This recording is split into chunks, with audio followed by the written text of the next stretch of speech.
So allegedly what's been happening behind the scenes is a potential tiff between fanatics in the Marvin Harrison camp. But just because everybody else is signing their rights away doesn't mean Marvin Harrison Jr. is going to do that. And I think this is a good message to the future college athletes. You don't have to do it either. The Arizona Cardinals got one of the most surefire draft picks in Marvin Harrison Jr. And already there's a significant amount of drama that has come with selecting Marvin Harrison Jr. And it's not in the way that we typically see these athletes get into drama. So I'm here to explain all of it to you, how it's unprecedented, and as a result, you might not be able to play with Marvin Harrison Jr. in Madden 25. So before we get to the content, make sure you drop like, subscribe, and turn on our notifications because we are on the grind to 1 million subscribers. And now that we get all that out of the way, break.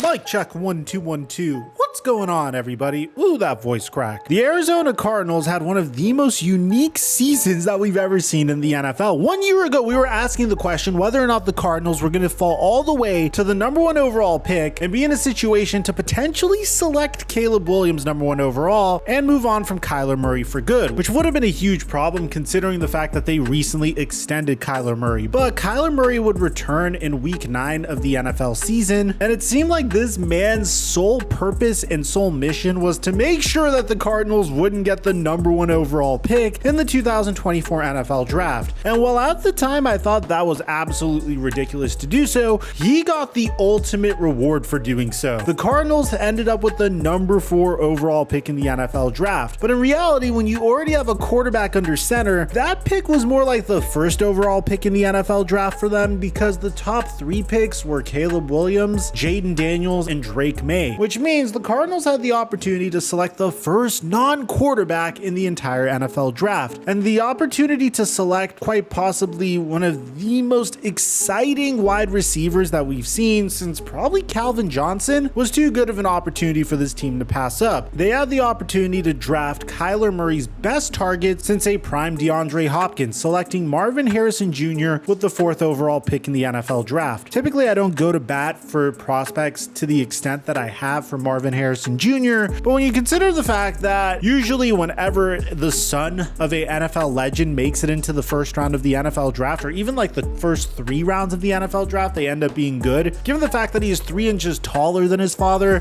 probably taught him a thing or two about route running. He rewrote record books at Ohio State University and has already made some very interesting moves. There's no question in my mind that Marvin Harrison Jr. is going to be a stud in the NFL. He has a former offensive rookie of the year and a 2-time Pro Bowler throwing him the football. The offense is without a doubt going to run through him. From a football standpoint, there's no question in my mind that Marvin Harrison Jr. is set up for success. But of course, there's the off chance that some crazy stuff might happen and he won't be set up for success. Now, whether this incident that I'm about to talk to you guys about qualifies for some crazy incident is up for you guys to decide. But I have to admit, this situation is so strange and so crazy that I just had to cover it at this point. Marvin Harrison Jr. was selected, and he is going to wear the number 18 for the Arizona Cardinals to represent his father, which wore the same jersey number but in reverse. But 2 weeks after the draft, we would get this report that fans cannot buy Cardinals wide receiver Marvin Harrison's jersey nor play with him in the video game Madden. And it's a very strange story. At the time, it's been several weeks since the Arizona Cardinals drafted wide receiver Marvin Harrison Jr. with the #4 pick, but fans cannot buy Marvin Harrison's jersey or play with him in the video game Madden. Why? Because the son of Hall of Fame wideout Marvin Harrison has not signed the NFL Players Association group licensing agreement, which allows partnering companies such as Nike and EA Sports to use a player's name, image, and likeness. For most players, signing the GLA is a formality, typically inked at the NFL Combine. The GLA not only allows the NFLPA to market its players, but it also helps every player who signs to earn additional income. My personal favorite part about this entire article is how they make it seem like Marvin Marvin Harrison Jr. is a sociopath for not signing this contract that is a mere formality to sign for everybody. And it's crazy how much this eventually escalates, because just a few days ago we would find out that Fanatics would file a lawsuit in New York Supreme Court against rookie wide receiver Marvin Harrison Jr. for breach of contract. Harrison's team says it has no contract, while the lawsuit states that the two sides have signed an autograph agreement dating back to last May worth more than $1 million. But it gets way more complicated than this. So Tyler M. Webb posted this thread explaining what's going on. Fanatics is suing Marvin Harrison Jr. for leaking misleading info on the Pat McAfee show. Per the Pat McAfee show, top players are typically offered a deal with Fanatics while still in school. This allows them to sell officially licensed jerseys, autographed memorabilia, and trading cards. And these deals are usually 4 years long, meaning they often last into a player's second year in the NFL. Understanding this, Marvin Harrison Jr. never signed a Fanatics deal while in college, so he can negotiate it at a higher rate once he was drafted. But to maintain his leverage with Fanatics, Marvin Harrison Jr. has also not yet signed his NFLPA licensing agreement, which allows for the use of his likeness in merchandise, trading cards, and Madden. Now, you might be wondering, why on earth would Marvin Harrison Jr. not do this? Is he going a little bit too far by not just signing the licensing deal so he could make some money? Well, former NFL quarterback Kurt Benkert explains how predatory this deal could be. When I was in college, coming out in the NFL, I signed a deal with Panini, and I think I made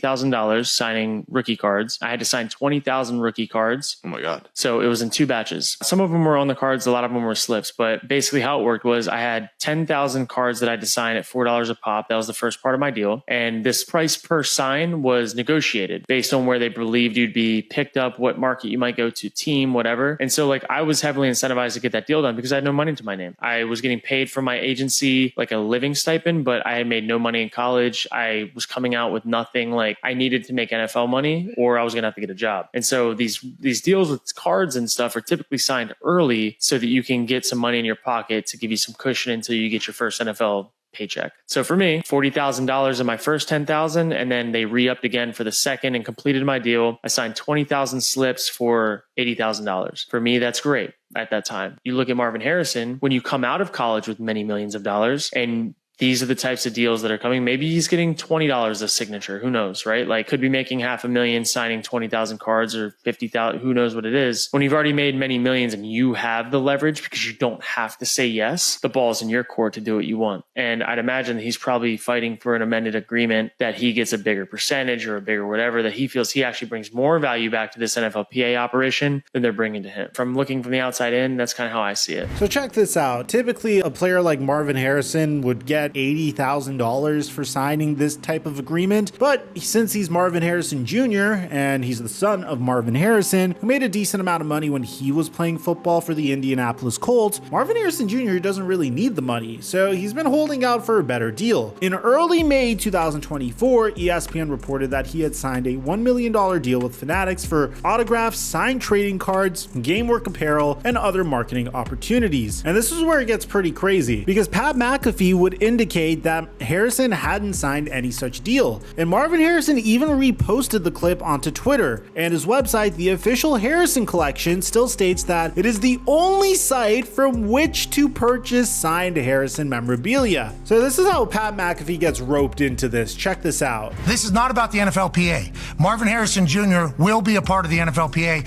when the time comes. But what I have been told is that this is not an NFLPA thing. What this all revolves around is a deal that is allegedly being pitched to sophomores in college who have a name by a company named Fanatics. I guess there was an offer made to Marvin Harrison Jr. whenever he was a sophomore in college, which has happened to a lot of guys, where if you sign it for a card deal, an autograph deal, it's for 4 years. So it goes all the way into like your second year in the NFL. Marvin Harrison, who doesn't need the money, said, we're not taking that deal. We're not signing that deal. So allegedly what's been happening behind the scenes is a potential tiff or beef between Fanatics and the Marvin Harrison camp.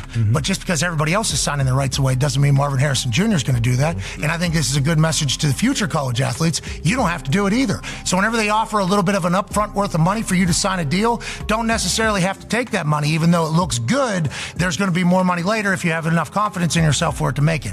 This is kind of what college football, NIL, is kind of at a tipping point. And Marvin Harrison Jr. is probably going to be the face of hopefully some change for the future. And this leads us to where we are currently. Fanatics is very butthurt that Marvin Harrison Jr., who would have been one of the top selling jerseys and one of the top pieces of memorabilia to collect. Like, think about this. This is Marvin Harrison Jr. we're talking about. His father was a Super Bowl champion in the NFL, rewrote record books in the NFL, one of Peyton Manning's top targets when he was in the NFL. Marvin Harrison Jr. is being projected to be even better than his father. Obviously, collectors are scrambling to do whatever they can to get signed Marvin Harrison Jr. memorabilia. Now, bear in mind, this is all based off of speculation, of course, but that's what collecting is. You look at the hype of a player, you buy into the hype of the player, you want to hold on to it because you feel like this is going to increase in value. That's the rush of collecting. It's why I have a Patrick Mahomes and Kobe Bryant jersey behind me. Well, kind of more than just the fact that it could increase in value. Those jerseys mean a lot to me, actually. But that aside, you can tell that whether you're a fan of Marvin Harrison Sr. or a fan of Marvin Harrison Jr., there's no question about it that there will be significant amounts of demand for any type of memorabilia that Marvin Harrison Jr. would sell that would be affiliated with him. And the fact that he didn't sign the rights away to Fanatics and is trying to pocket the money on his own really pisses off Fanatics. So Fanatics decided to file a lawsuit with the New York Supreme Court. The lawsuit confirms that Marvin Harrison Jr. never signed a contract with them and the two parties just agreed to a term sheet. And you can tell that Fanatics is very butthurt because for some reason they're bringing Pat McAfee into this as well. It's like the suit also claims Harrison revealed confidential info to ESPN and reposted misleading videos. Fanatics claims the term sheet is a fully binding and enforceable contract and that Harrison has tried to use it to get higher offers from other companies. But probably the most important parts to everybody here is until this is resolved, Cardinals fans won't be able to buy a Marvin Harrison Jr. jersey, a trading card, or play with him in Madden 24 Ultimate Team. I love how they frame this as you can't play with Marvin Harrison Jr. in Madden. I'm pretty confident that by the time Madden 25 number 2 comes out, Marvin Harrison Jr. will be fully available, or you're just gonna have to rename him from